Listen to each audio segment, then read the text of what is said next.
Olá a todos, sejam muito bem-vindos à nossa 19ª aula de Core voltado para nossas router laser. Hoje iremos terminar a parte onde nós tivemos das duas aulas anteriores, falando sobre a interseção, simplificar, frente menos verso, verso menos frente e limites. Ok? Vamos começar?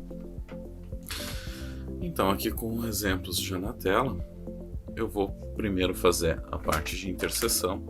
Lembrando que para fazer isso basta selecionar os dois objetos que eu tenho aqui, tanto o texto quanto o retângulo, salientando que para selecionar, ou eu posso selecionar os dois dessa forma, clicando e arrastando com a ferramenta de seleção, ou apenas clicando em um com o Shift pressionado, eu clico no outro, ok? Então nós já aprendemos o combinar, o soldar e o aparar. A partir de hoje nós faremos o restante dela aqui, que é a interseção, simplificar, frente menos verso, verso menos frente e limite, criar um limite. Então vamos para a primeira opção, que é a interseção. O que a interseção faz? Ela cria um novo objeto do que estiver contextualizado entre a seleção. Então o que acontece? Eu selecionei o texto e mais o retângulo e dei a interseção. Vamos ver o que aconteceu agora. Vou tirar o texto daqui e vou tirar o retângulo daqui. Notem que tanto o texto quanto o retângulo não modificaram. O que modificou foi que ele fez a interseção do que teve em um e no outro e criou um novo objeto. Ok? Vou fazer a mesma coisa com esse aqui abaixo. Clico em um, clico no outro objeto, faço a interseção. Notem que ainda possuo tanto a palavra teste quanto a elipse, e ele criou da interseção desses dois um novo objeto. Da mesma forma acontece esse abaixo sem texto, somente com dois objetos. Cliquei nos dois, faço a interseção. Novamente eu tenho a circunferência, tenho o quadrado e o resultado entre os dois, ok? Vamos passar então agora para simplificar. Só vou dar um Ctrl Z aqui para voltar as imagens como estavam antes. Posso fazer aqui no outro, posso fazer no mesmo, vou fazer nesse aqui no outro. Vamos fazer o simplificar. O que o simplificar faz? Ele apara os dois objetos conforme a ordem das camadas. Então nós vamos recordar que o que eu falei em umas aulas anteriores, que o objeto aqui, o Core, ele trabalha com camadas, né? Então aqui eu tenho a palavra multivise e tenho um retângulo. O multivise está numa camada superior ao retângulo, correto? Então, se ele vai simplificar e aparar os dois objetos conforme a ordem das camadas, eu vou selecionar a primeira, vou selecionar a segunda e vou simplificar. Cliquei no simplificar, o que ele fez? Ele simplificou, ou seja, cortou o que eu estava da camada superior na inferior. O que acontece se eu fizesse isso ao contrário? Ou seja, selecionei primeiro o retângulo, só que porém eu teria que colocar ele para cima, né?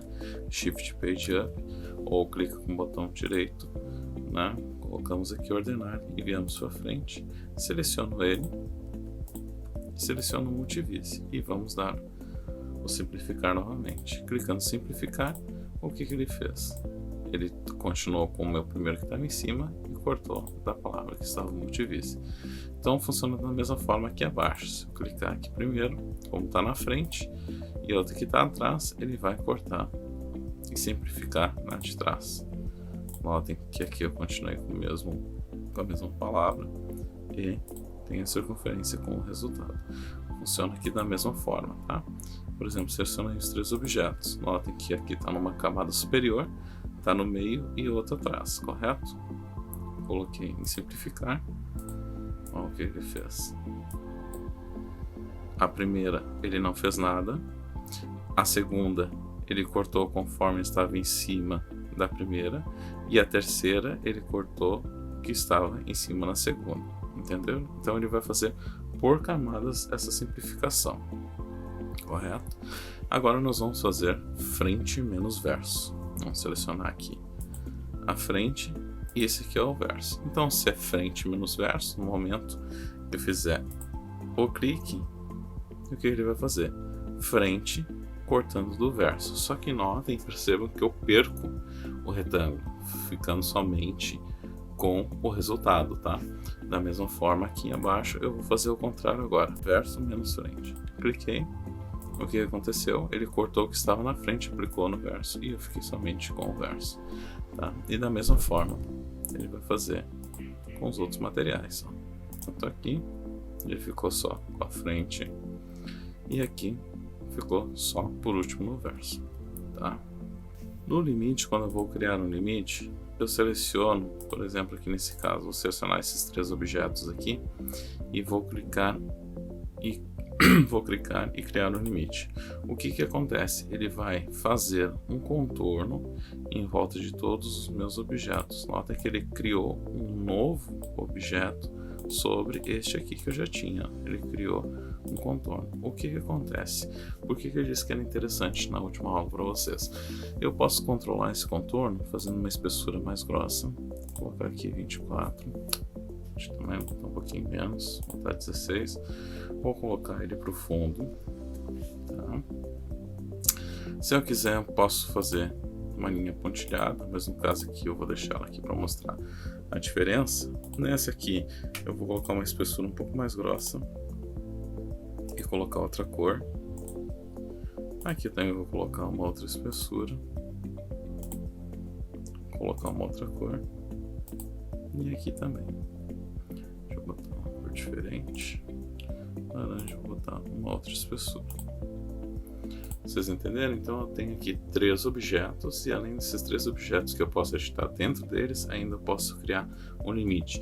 Isso futuramente, quando nós fizermos a parte, digamos, de trabalhar com uma plotter de impressão junto com corte MDF, quando a gente cria esse limite, a gente pode expandir um pouco a mais, porque na hora do corte, ele fica, como vai ficar preto, fica tudo certo, o recorte sem problema nenhum. Tipo assim, para montar, digamos, um enfeite que vai em cima do bolo, né? Por exemplo, assim, vai ser uma festa de Super Mario. Vou desenhar o Mario, vou ter um Mario impresso, só que eu preciso de um limite, digamos assim, de 1 centímetro em volta ou menos, para depois fazer o recorte e ele ficar certinho, o preto, tá? Mas isso mais para frente nós vamos conversar e ficará melhor de entender, ok?